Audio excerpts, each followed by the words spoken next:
that's one of the goals with a lot of the songs that I write, is to put stuff in there that it will either be timeless or will either continue to grow in importance or relevance as time goes on, as the song ages.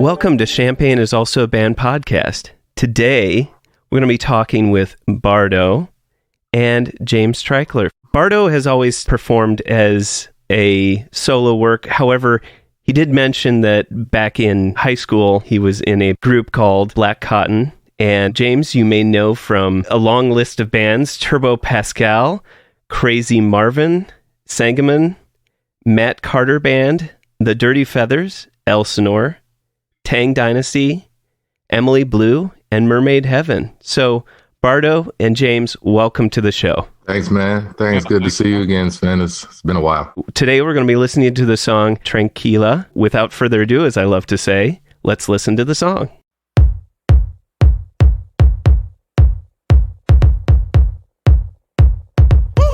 Brought the sound right back, grown up, all cap and gown like that. Life's all when you're brown up black, somehow we still get down like that, get down like that, get down like that, down like that, down like that. Shy be showing love, I love my town right back.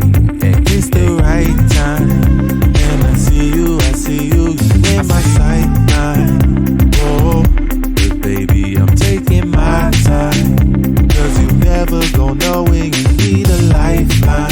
You never know. Tranquila, tranquila. Toma tu tiempo, baby. Tranquila, tranquila. Guess who brought the sound right back? Grown up, all cap and gown like that. Life's hard when you're brown up black, somehow we still get down like that, get down like that. Down like that. Say you won't see the world, let's fly around and back, 'cause it's the right time, and I see you in my sight line. Oh, but baby, I'm taking my time, 'cause you never gon' know when you need a lifeline. No, yeah. Tranquila, tranquila. Toma tu tiempo, baby, tranquila, tranquila. I told you all about it, know you gonna doubt it, until life can show you just exactly what I mean. Ain't no way around it, and ain't no point in pouting. Just live your life and be free, Yeah, be free, just be free. Don't take it easy. Just be free. A lot of people do the rinse repeat. A lot of people never sense the stink. A lot of missing links. A lot of people never take the chance because they worry what their cousin mama sister think. But if you blink, it just might pass you by. Intuition never something you can pacify. Mean monkey putting fingers at the passerby, 'cause you tell them you could've, woulda, and they ask you why. You ain't tried though. Burns you up just like pyro. Now you throwing punches like Tybo on a downward circular spiral.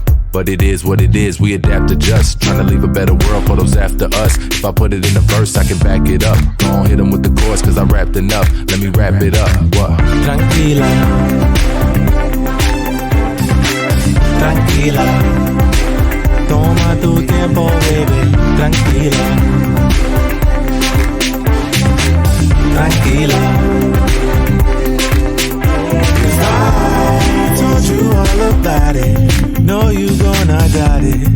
until I can show you just exactly what I mean.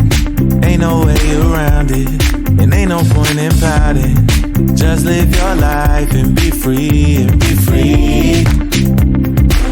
Yeah, be free, just be free. Don't take it easy, easy. Woo!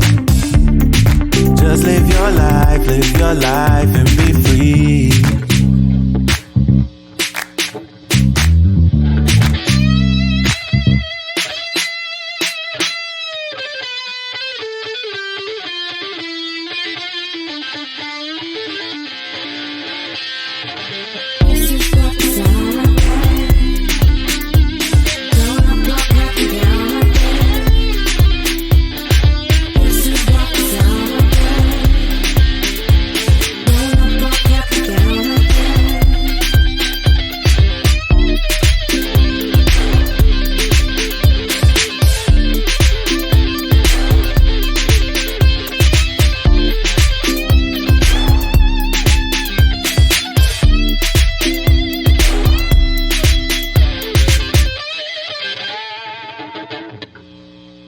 Welcome back. So, Bardo, let me ask you, when you begin a song, and even more specifically this song, is it usually like the words first, or does the music come first? Do you work with the producer and the producer creates something?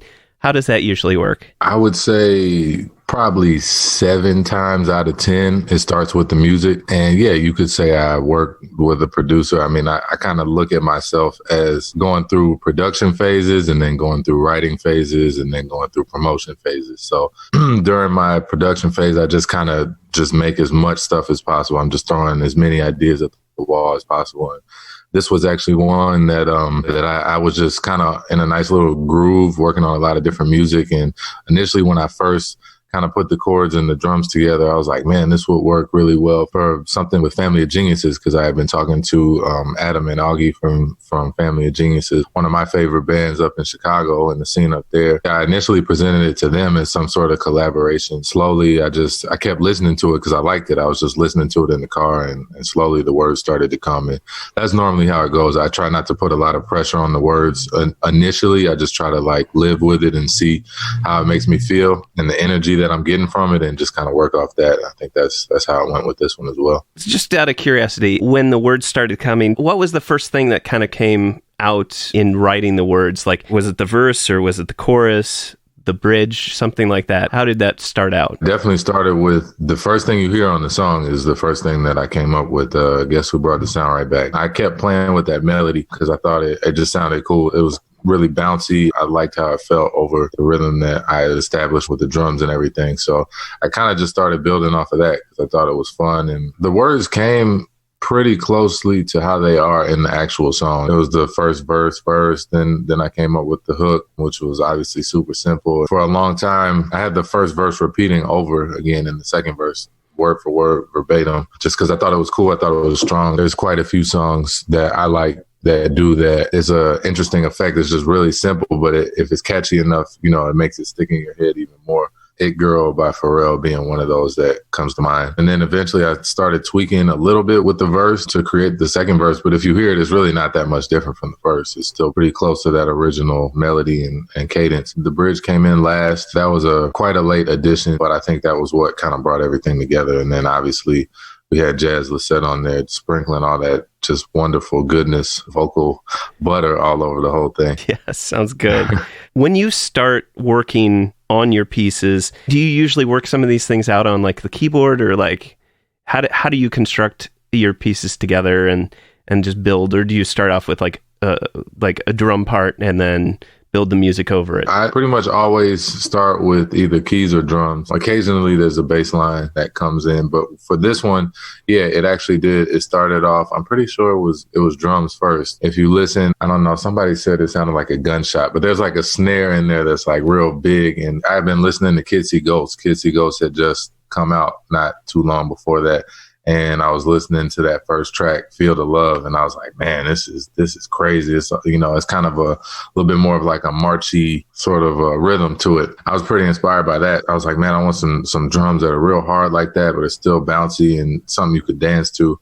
So yeah, that's what I came up with. And then shortly after that, probably the next day or whatever, I came back and kind of threw those chords on there. I feel like a lot of your music has a positive spin on things in some ways, and usually has kind of that bounce. And I feel like in the midst of with George Floyd, and like the third line is "Life's hard when you're brown or black," and I feel like you didn't write that in response to, but it's something that's been constantly a part of your life. How do you feel like that reflects within this current context? But maybe even you could say that this context has always been there. It's a tough thing to talk about, but yeah, I think you put it right. I think the second thing you said was pretty on point. I think it's something that's kind of always been there, and for a lot of people, it's a little bit easier to kind of push off to the side or overlook until it gets like this. But yeah, for me, it's kind of always something that's on my mind. Obviously, I'm black. Both my parents are black, and most of my family is black or brown. Yeah, it's something that, just line "life's hard when you're brown or black." I mean, that's kind of been that way for as long as I can, think back. It's weird. It's just one of those things that just the context of everything that's going on right now just happened to make it a little more poignant right now. But I definitely did not write it in response to that. I'm happy that, that it continues to apply. That's one of the goals with a lot of the songs that I write, is to put stuff in there that it will either be timeless or will either continue to grow in importance or relevance as time goes on, as the song ages. I'm curious about Tranquila is like tranquil. I've had it where I've Googled certain phrases and come back with like the wrong answer. I had that in one of my episodes. So I'm trying to be a little cautious in terms of making sure I translated it correctly. It's interesting that you had that context of life being hard, but also trying to just focus on things that are tranquil. How do you mix the two in your music? I think in general, I'm a pretty happy person. I'm just somebody who tends to gravitate more towards positive stuff. I obviously, I'm a fan of balance, so I like both. I think in terms of the kind of chill nature of the song, or chill nature of the lyrics, it's more so not saying ignore how tough it is or ignore all the bad things that are going on.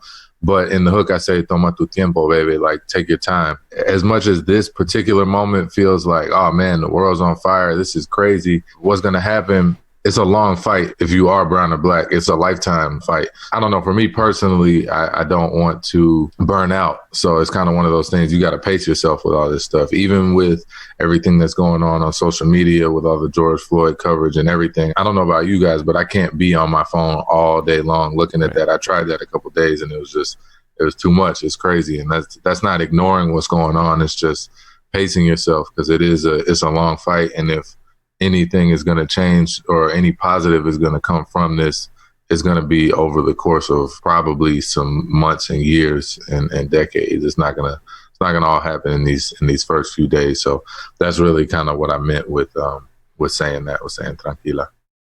Do you have a particular favorite line in the song? Either it's one that you're proud that you wrote in the song, or one that you really enjoy saying or performing or singing at the time?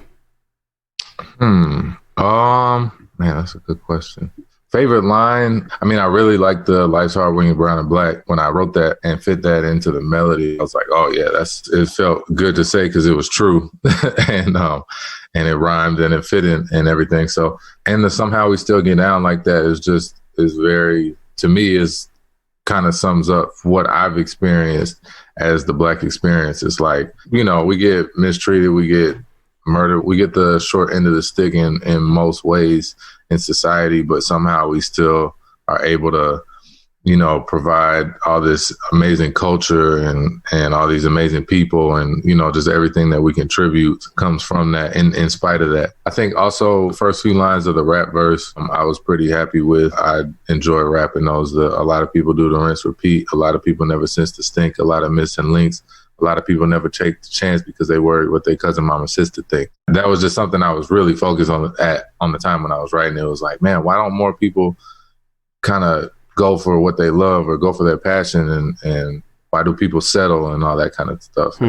I don't know. I mean, that's not to judge anyone. That's just what I was thinking about at the time. And but yeah, I would say those are some of my favorites in the song.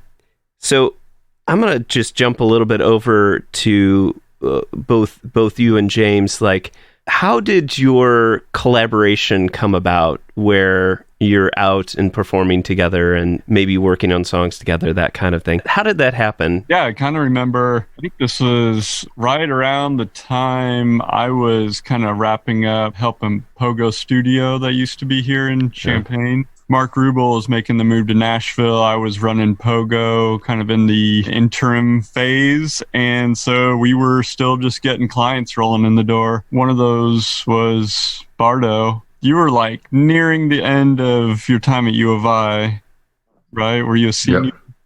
Yeah, I was. Yep, senior year. I feel like I barely remember you even living here, to be honest. Yeah. Did we ever have a session at Pogo though? No, we were playing phone tag for like a month or something, and then we ended up doing a session at Perennial. Yeah, that sounds right. Well, we probably did a couple more sessions. You would bring ideas and we would just get to work. I remember you were wanting some help getting some shows together. And I feel like things kind of grew from there. I mean, I remember even our first shows, probably at least half, if not more, of our set was stuff that you had done years before my involvement. Yeah. And then we kind of started working together. You were wanting to kind of chase a more lively sound with real instrumentation. And I feel like we were kind of at the right time, at the right place with a lot of the musicians in the Champaign scene. I probably would have signed up for the gig anyways. We're kind of making the jump to Chicago. At the time, it was Church Booty, now Fay Ray. They were making that move. Emily Blue was on some of the early stuff. Yep. So anyways, I only bring that up because I feel like it made Bardo also move to Chicago, not really seem like that much of a disconnect from the project. And I feel like we just kind of kept working, kept hit and record as much as we could. You know, Bardo would send me these Logic sessions with, 300 tracks. And that's kind of where things started and where things went to. And then I feel like, we started playing a couple shows, and next thing you know, it kind of just didn't stop. We had a pretty comical first show. I'm sure Bardo remembers this. I'll always remember the timeline too. It was pretty easy because I remember us in rehearsals watching Germany destroy Brazil in the World Cup. Yes.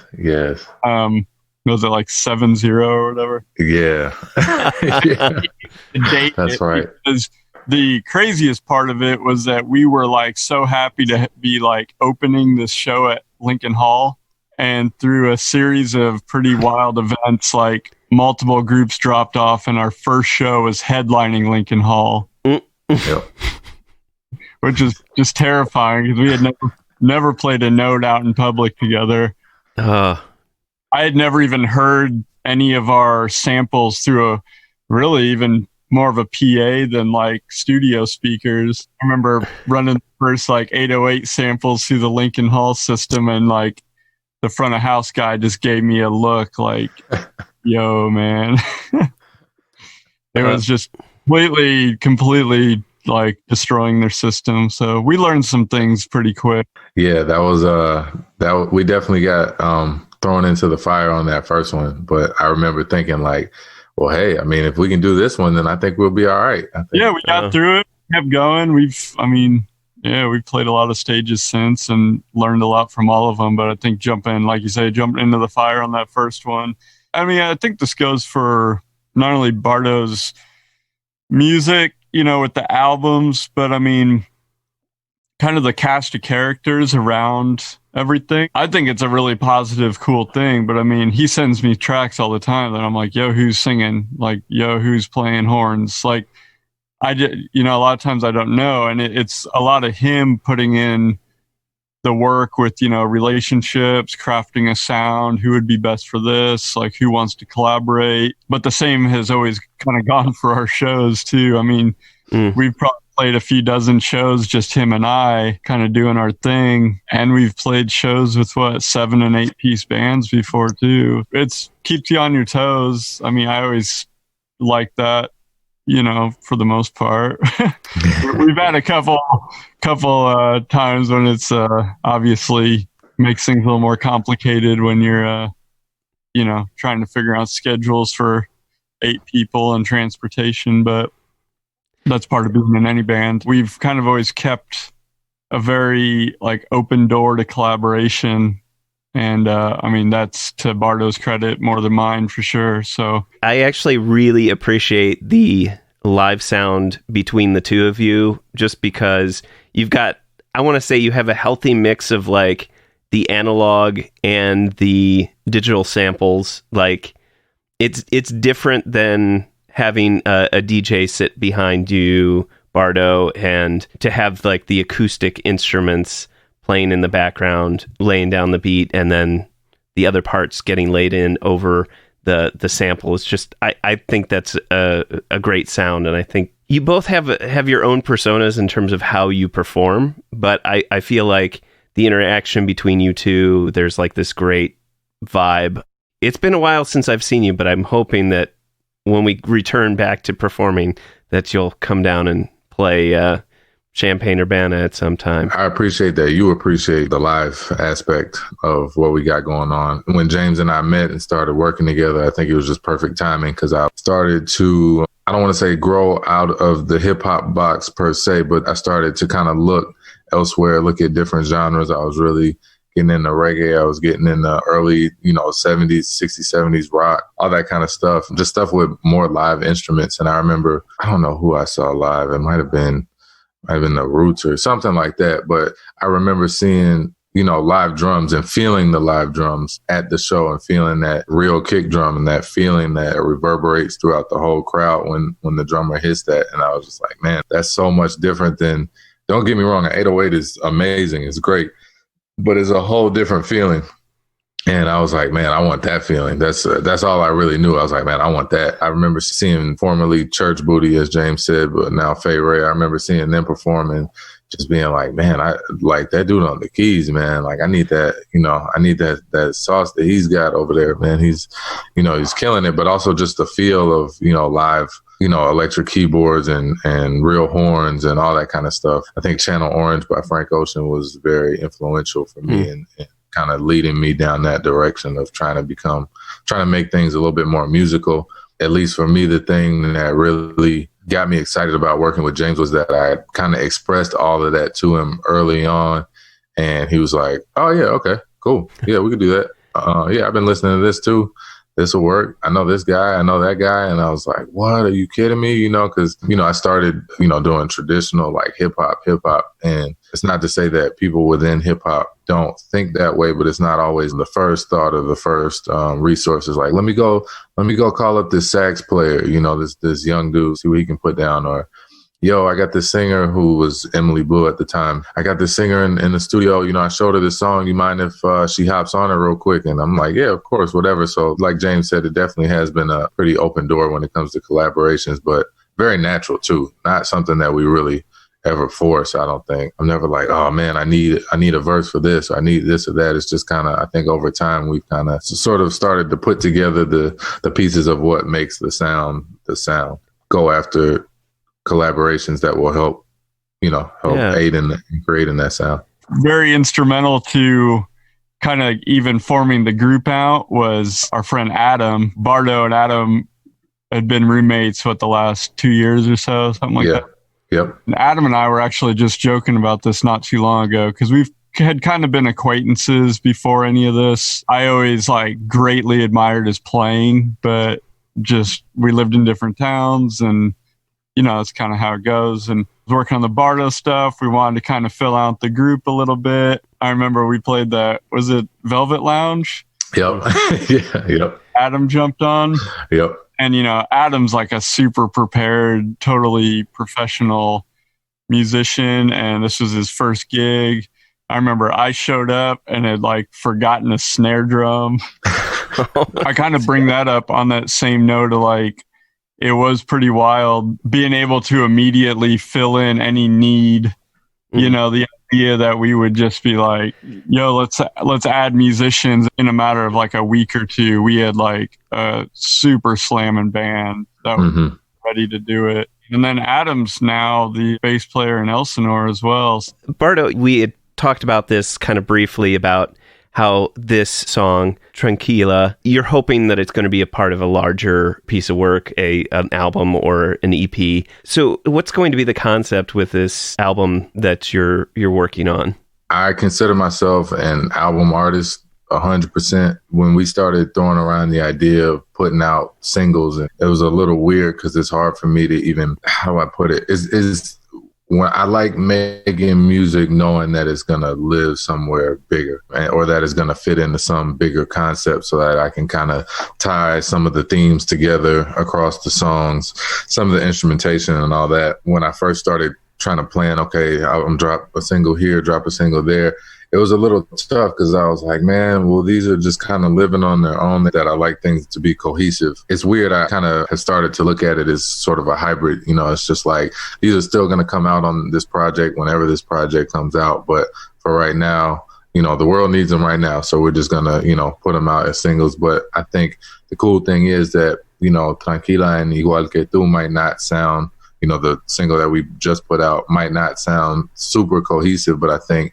when you put it together in the bigger project, I think it will. Overall, James and I have been talking a lot about reggae and dub music. That's been a big inspiration of mine for this project that I'm working on. It might not be super audible in these first two singles, but I guarantee there's stuff coming that will kind of hint more at that. Just that island vibe. I'm always very attracted to that. Yeah, one of my favorite bands is a Puerto Rican reggae band called Cultura Profética. They've inspired me a ton. A lot of Brazilian music from the 70s, Tim Maia, Gilberto Gil, Vinha, even modern people like Seu Jorge and Vanessa da Mata, like people like that have really also inspired the sound a lot. Just kind of warming it up even more from kind of where we were at with Gringo. I think early on, I was just like, man, I just wanted everything to be warm. I just want bass lines to be warm. I want everything to just feel very warm because, you know, I'm from Chicago. I'm from a cold place, but I think deep down, I'm a tropical dude. So that's always what I'm trying to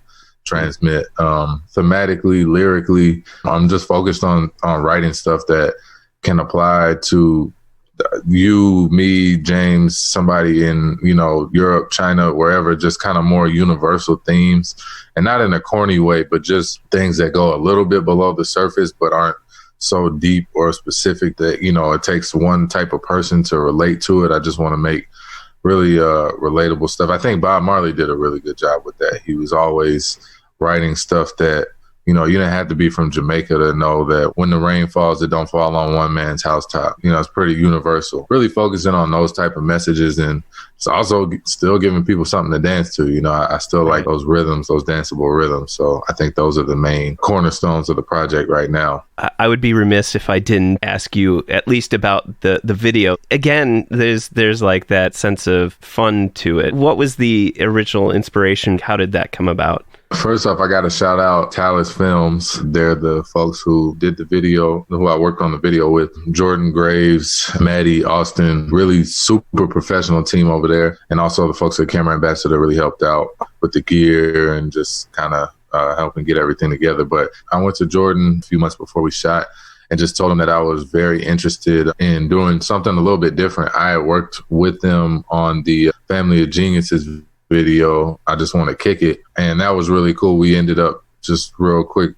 I couldn't make it to the actual day of the shoot. So we shot another day where it was just one camera, just me straight on. And they projected that shot up on the wall when they actually shot the video. So that was cool. Just that idea alone, the way that they were able to turn that scheduling dilemma into a pretty cool part of the video was pretty impressive, and just like the way that they handled everything. Jordan and I talked a couple times. We had a couple meetings, and I just told him, I was like, man, you can only shoot so many like leaning on a car videos or like rapping in the camera. You know what I mean? Just like real basic rap videos, which there's nothing wrong with. Like, I still want to go back to doing some of those because those are cool. But I had done a few of those leading up to that, and I just wanted to do something really different. I just wanted to take a left. He was like, all right, well, what about like some sci-fi,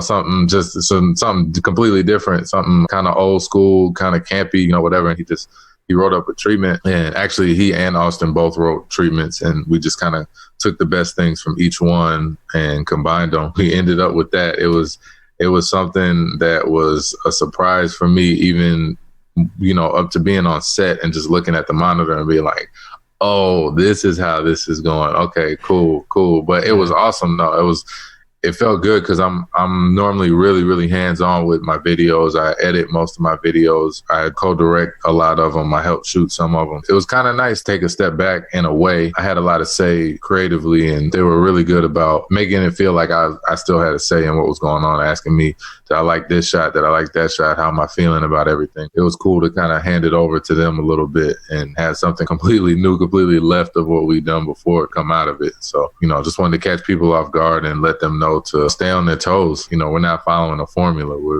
We're trying a bunch of different stuff. But it did still feel very distinctly you. There was just, I can't like put my finger on it, but it did still feel very much like something, you had a part in. So I think that's really cool.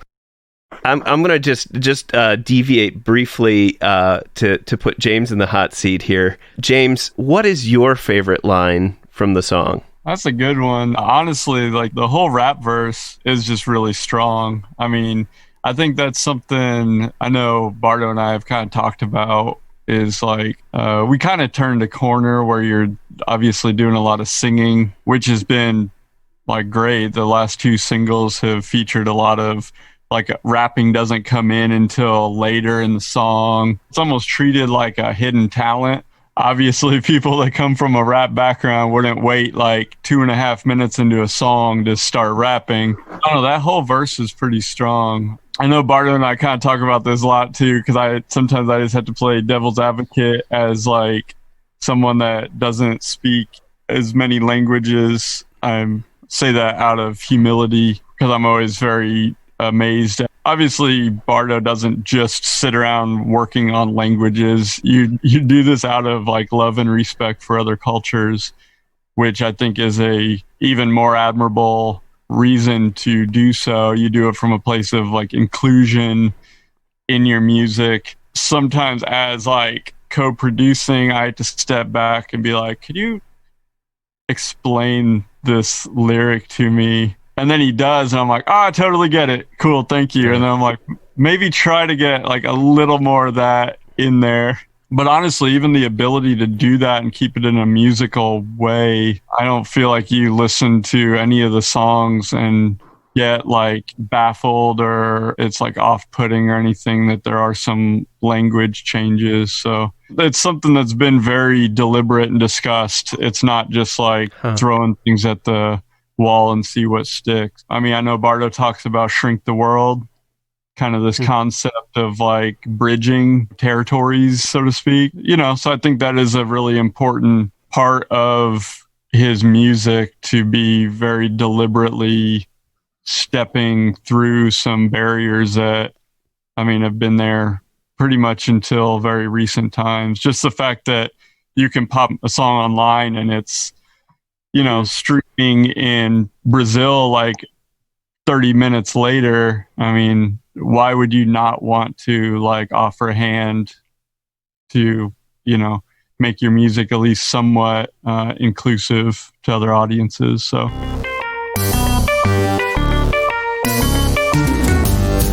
COVID-19 got you down? You looking for some music? Some video games? Well, Exile Main Street still has all the things you need. New and used LPs, CDs, and video games. Exile Main Street still has something for any music enthusiast and old-school gaming devotee. Exile Main Street is taking orders, making deliveries, and pickups by appointment. They can find just about any music or video game you need. Check out their website, exilemainstreet.com, for links to their Discogs page for new additions. You can also contact them via Facebook Messenger to see what they can find for you. They can also be reached on Instagram, Twitter, email, or phone at 217-398-MAIN. That's 217-398-6246. Welcome back. So, James and Bardo, let's talk about the Champaign Urbana music scene and maybe even a little bit about the Chicago music scene. Let's jump into the CU music scene. Do either of you have, past or present, a favorite venue? I gotta say, me personally, it would have to be Cowboy Monkey. I think that was where we played the most. And I think our first show there was like really, really good. I remember it being really good. It sounding really good. The sound was always awesome at Cowboy Monkey. We always did pretty well with crowds there. I have a special affinity for High Dive because that was kind of like, is it still called that? Oh, well, it was the Accord. Now it's turning into a wedding venue. So. Oh, wow. Jeez. I feel like that was one of the first places that I went where I was like, yo, there's actually a scene here for real. Like, I was actually talking to my girlfriend who also went to U of I recently. And I was like, man, like, I remember hearing people talking about going down to downtown Champaign to hang out. And I'd be like, man, what do you think? You think you're in grad school or something? Like, what, like, it was just, it just always seemed like I don't know, it was weird. Like the perception from campus, at least from where I was, it was like, it's just kind of like, I don't know how to describe. It was wrong. How about that? Like, it was an incorrect perception. Like James said, we didn't connect until my senior year. And I was pissed because I was like, are you serious? I wasted all this time at fucking Joe's and Cam's, when I could have been, actually, listening to some awesome music. Let me not trash Joe's or Cam's, like, but Cam's is like, you gotta come down, man. I've heard, but nah, man, but that's just to say there's like a really vibrant scene down there, and I had no idea. And, like we talked about the gang from Church Booty or Fay Ray and how they were involved much earlier than I was, and they were over there doing their thing. And, I only had a small piece of it. I only got a glimpse of a small piece of the scene. And then obviously for the few years when I was kind of coming back and forth a lot to play shows and work with James, it was super impressive. Honestly, it was a lot of people are in 3 or 4 different bands, and they're kind of going in and out doing their thing. You might play 2 shows on the same bill just because you got 2 of your bands playing on the same show. I love the community vibe of it. I think that's something that, in my experience, was lacking a little bit in the Chicago scene, just because it's Chicago's a big city. But I think the small town feel of Champaign made it feel like it was more of a community and a more tight-knit group. But so much talent and so many just cool people and people that are easy to work with. I'm looking forward to the day that, all the venues are able to open back up again. I think the first couple of weeks when that happens, those are going to be some pretty amazing shows, to be honest. A lot of pent-up energy. Yes. So, James, do you have a favorite venue? No, I mean, I guess like, even mentioning Cowboy Monkey, it's not around anymore as a music venue. So, but I will say, it seemed like Cowboy Monkey's era. I know that building was legendary venue previously as the Blind Pig, but that venue as the Cowboy Monkey seemed to very much like align and coincide with my introduction to this town when I started kind of playing in bands. So it'll always hold a special place in my heart, just from the standpoint of like, I kind of cut my teeth there, meeting so many people that still to this day are like super big parts of my life, not only musically, but as friends, so it's kind of hard to even look at a venue from like objective standpoints when like so many of your memories there are like just the amazing people, the amazing bands, even a lot of the staff, the sound crew, bouncers. Ward booked that place a lot of time. I mean, he's a legend in this town. I met so many people there. I mean, now, of course, I feel like, the whole crew over at the Rose Bowl is doing awesome work. I'm not super involved in like any venue. I play shows when bands I'm in book shows. It's a really tough atmosphere out there to keep the doors open and to keep a scene really vibrant. And I know there's been a lot kind of said about what's seemingly like a lull.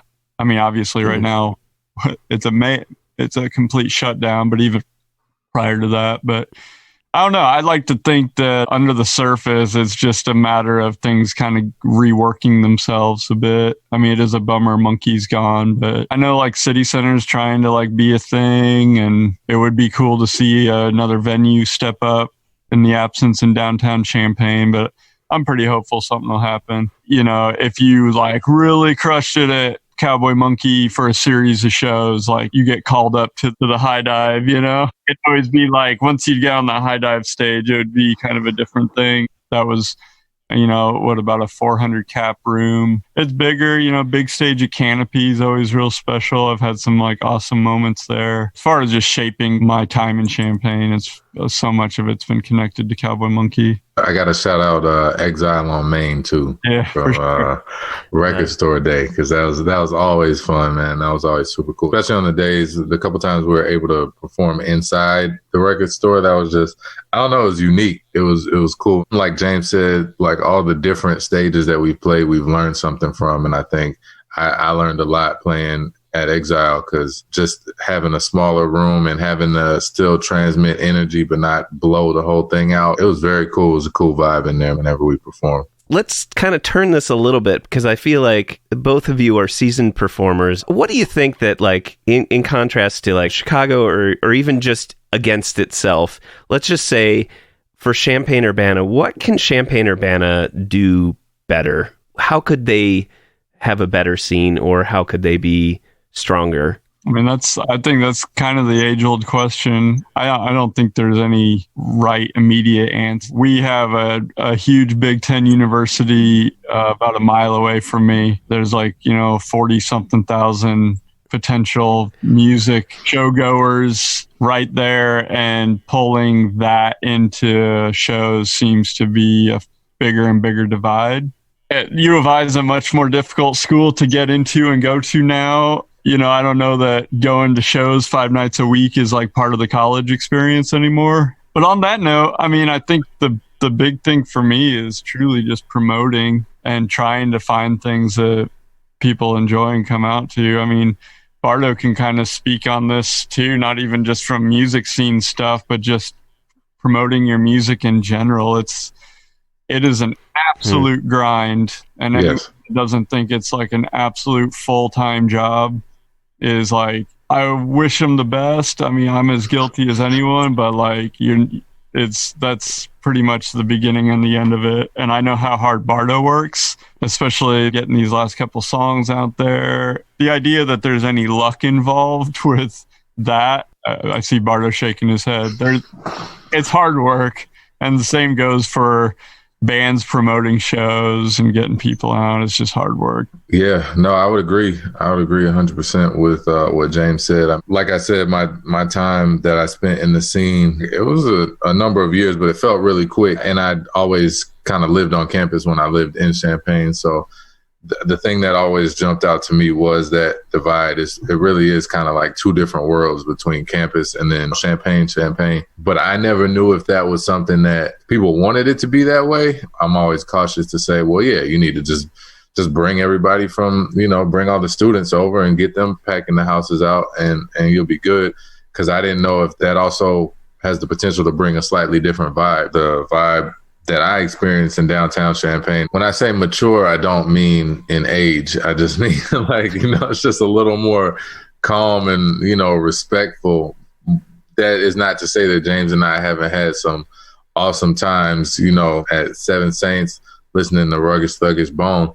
But they're two different worlds, essentially, that are, like James said, down the street from each other. So I think from a number standpoint and from a promotion standpoint, I think it would be huge to try to somehow bridge those worlds, at least pieces of them. Because, like James said, even we would be talking about, all right, we want to play Cowboy Monkey, and then maybe we should find like a frat party or something like that to play at, to promote over here on campus. And it was two completely different things, two completely different ways of booking those things. Maybe a little bit more synergy between those two worlds would just be beneficial to keeping the scene thriving. That would kind of be all I got on that. And I just, I'd even say that cautiously. I'm not a Champaign native or anything like that. I don't want to, step on any toes. But that's kind of what I've seen. If a student is living on campus, they're going to go down to Campus Town to drink or hang out or do things. Unless there's a live venue down there, they're not going to be exposed to live local music. Not to put a pin on exactly what the students are, I think that their priority to going out would be more about like what's close and then what has booze. Yeah. So I feel like those are just readily available, so they're going to go there. If there was a live venue in Campus Town that was also a bar, I think that would be good. I'm drawing a blank on anything right now, but I don't know. I think most bars wouldn't want a live venue because there's not as much money in that as just having a jukebox and then, you know, having people listen to music that way and then drink, you know. So I would love to see, because it was like Brothers, you know, Mabel's used to be, you know, we had the, what was it in Urbana, the Nature's Table. I mean, there's certain things that were live venues within like Campus Town walking distance, and they did pretty well, but maybe not well enough.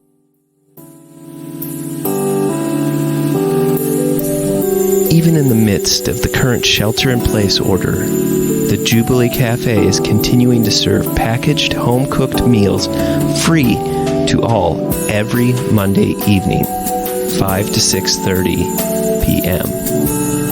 Meals are available for pickup outside the 6th Street door to the Community United Church of Christ in Champaign, Illinois, 805 South 6th Street in Champaign. Jubilee Cafe's mission remains the same. Feed hungry people by cooking healthy and delicious meals. We are open to anyone who cares to receive a meal.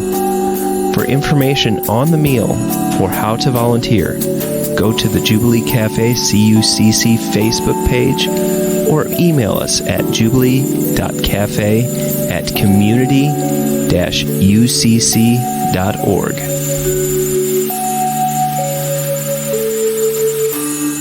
Welcome back. So, James, what is your favorite non-musical thing? I feel like I keep myself relatively busy with some hobbies, but one thing I have kind of laughed the last, what do you say about how long have you been watching F1 now, Bardo? Yeah, about a year and a half. I do like auto racing quite a bit. It's kind of a thing you just watch by yourself on the couch anyways. It's not exactly like being a Cubs fan or something. But I have noticed Bardo and his girlfriend watching a lot of the Formula One races the last year. And so it's been kind of cool to actually have my circle of race fans grow from about maybe 3 to now 5.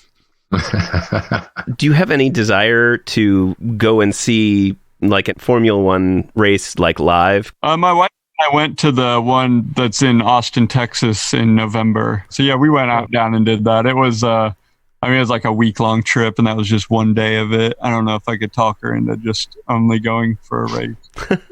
I just thought of that as something I've seen that Bardo and I actually share in kind of odd hobbies that a lot of other people don't share. That's about all I got. Old cars, racing, and yeah, I guess sitting on my back porch and listening to music and drinking whiskey is another one, but that's about it. I can't argue with that. That all sounds wonderful. So, Bardo, what's your favorite non-musical thing? I would have to say culture in general, which is a broad word, but I was trying to think of something that would encompass language and geography and travel and history and all those different kind of things, but not even necessarily culture on a national level all the time. I mean, even like James said, we've been connecting over F1 and just kind of learning about that culture is super cool. Like, you know, how it all works, you know, the politics behind it, you know, what teams are known for what, you know, I mean, there's a culture to everything. There's a basketball culture, which I grew up in, you know, there's hip hop culture. There's, you know, there's the Champagne culture, you know, I like putting together those dots and kind of drawing out those maps in my head for myself. Like, oh, okay, this is how this thing works over here. This is what this means here. But yeah, in general, I mean, like James touched on it a little bit, that I'm a huge language nerd. I studied Spanish and Portuguese,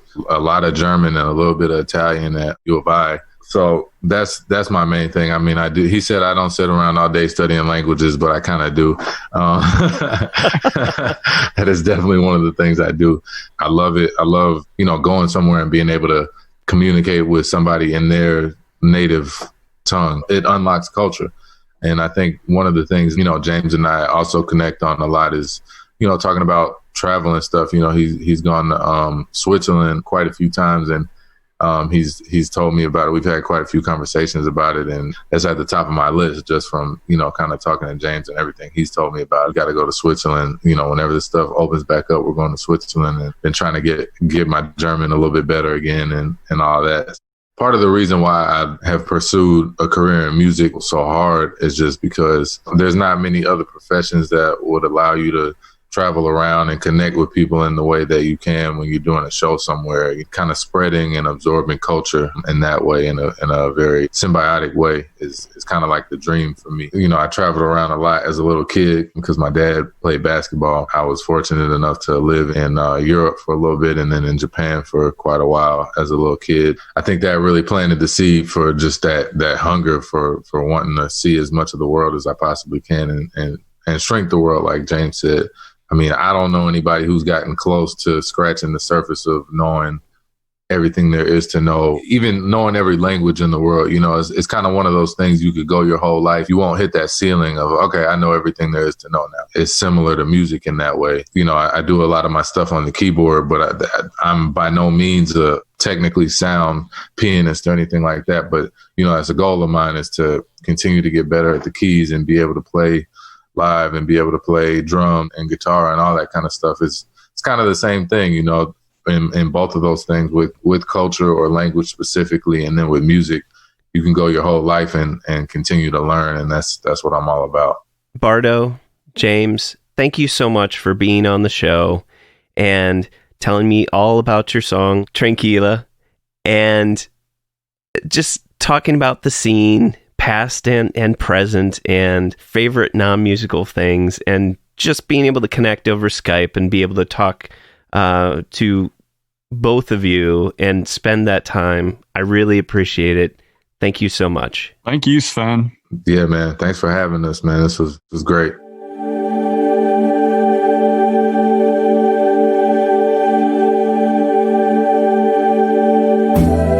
Thank you for listening. Thank you for listening to Champaign is Also a Band. Champaign is Also a Band podcast. This is Bardo. This is James Treichler reminding you great music is out there.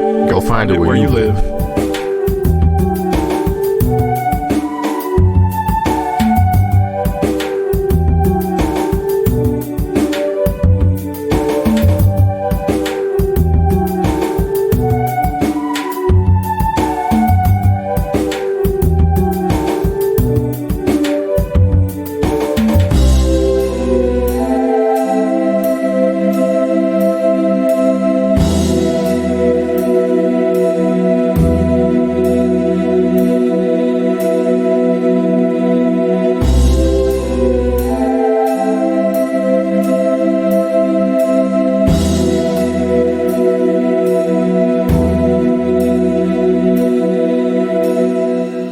You almost have an NPR voice. It's so good.